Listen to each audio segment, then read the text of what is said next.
In this video, we're going to talk about importing and exporting 3D models or scenes, entire scenes, from SketchUp using the VRAY tools.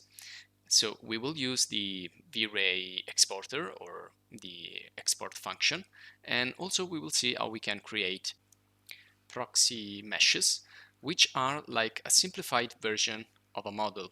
So in the previous video we talked about VRAY Cosmos, which is a new tool, and it's gonna give you a lot of 3D models and a lot of libraries where you can find some models which already have the proxy technology incorporated inside. So for example, these trees here, they look like normal, well, they look like simplified trees here, but if I run the VRAY frame buffer, they're gonna look normal with all the details. And this is a perfect example of a proxy object that we already saw in the previous video. We can check it real quick right now. So I can see here the simplified version, which is called proxy or a proxy mesh. Now it is a mesh because it's still an object. It's still composed by polygons. So when an object contains polygons, that's also called a mesh. And this is why we're gonna see the term proxy mesh.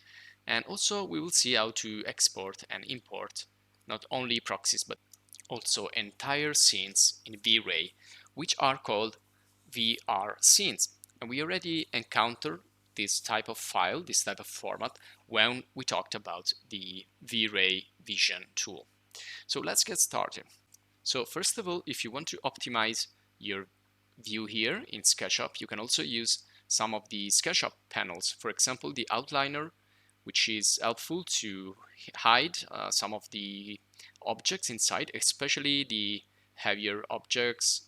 You don't need to keep them activated and visible all the time, so you can manage your scene here using the outliner and also the tags.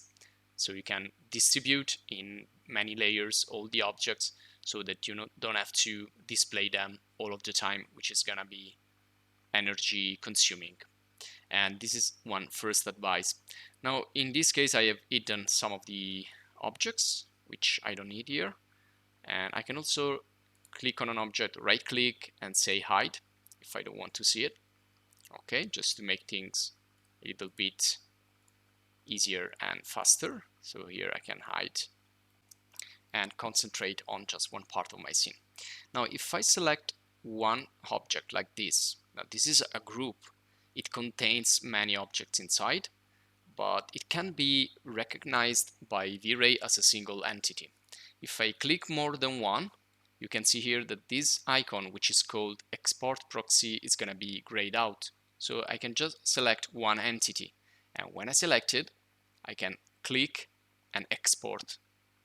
Now it's gonna ask me first if I want to export a proxy mesh. This is the one we were talking about, but we have also a second option here, which is a proxy scene, which is kind of similar.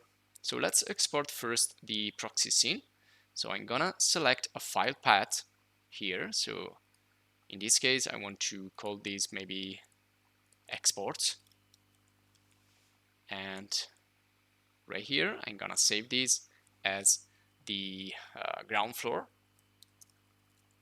Okay, and this is gonna be a VRScene here.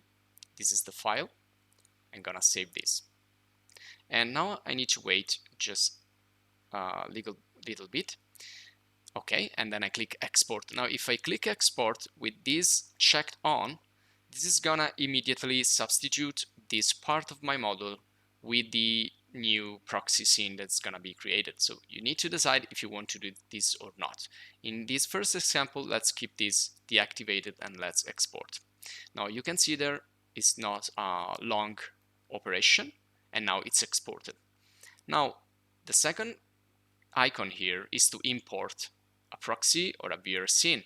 So let's click here, and I'm going to go into my export folder where I saved my ground floor VRScene and then say open.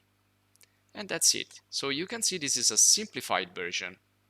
Well, it wasn't so heavy from the beginning. It doesn't have many polygons here. It's really simple, and it has a lot of straight lines. It doesn't have curves or soft models or organic.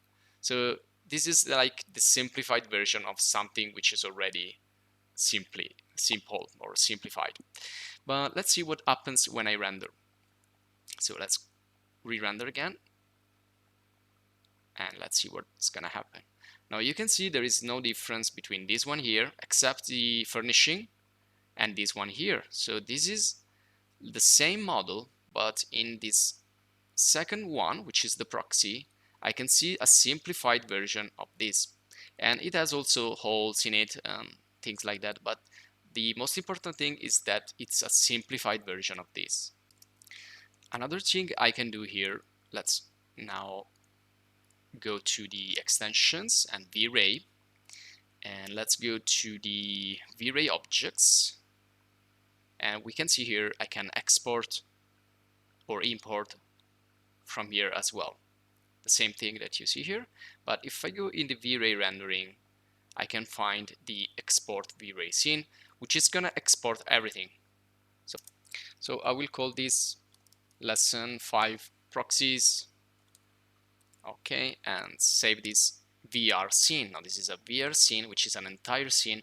Once it's exported and I create the file, then I can import it in any software which has the VRAY plugin installed. So for example, if I want to move into 3ds Max or Cinema 4D or Reno 3D or other 3D software, I can do that. I can transfer everything I've done here with VRAY for SketchUp into the other software. This is why the VRScene are pretty useful. You can save basically all the most important information, and also, for example, you can use it in VRAY for Unreal Engine and things like that. Okay, so let's save this.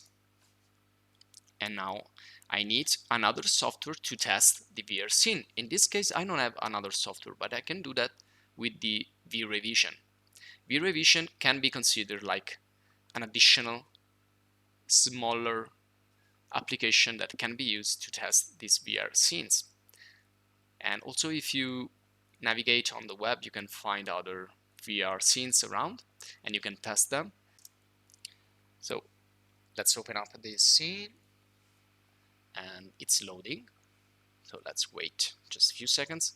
Shouldn't take too long. Okay, it's working. Okay, and we should see here the both of the ground floors, the standard one and the proxy. And there you go. You can see I have exported all the scenes with all the objects inside, and the proxy as well. They look the same. And again, we see there is no difference between a standard model